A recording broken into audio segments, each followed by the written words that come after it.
Sanità, trasporti e lavoro. Sono queste le tre priorità per il prossimo mandato individuate da Alessandro Scarpa Marta con le sue 944 preferenze personali, risultato il consigliere comunale più votato del centro storico nella lista fucsia del sindaco. Alle ultime elezioni è andata bene con 944 preferenze personali.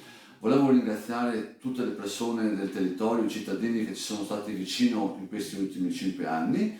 E abbiamo fatto molto per Venezia Centro Storico, per le isole della Laguna di Venezia e per la terraferma, ma c'è ancora molto da fare ed è per quello che ci siamo candidati per portare avanti e completare questo grande lavoro.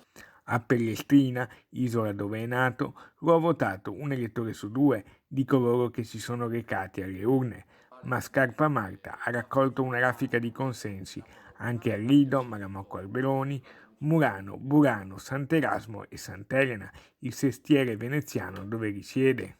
E un ringraziamento particolare a tutti i cittadini per le segnalazioni e priorità assoluta a quelle che sono le esigenze della cittadinanza. Scarpa sta così per iniziare il suo terzo mandato in consiglio comunale. È stato il delegato alle isole della giunta uscente e nella prossima potrebbe ambire a un assessorato.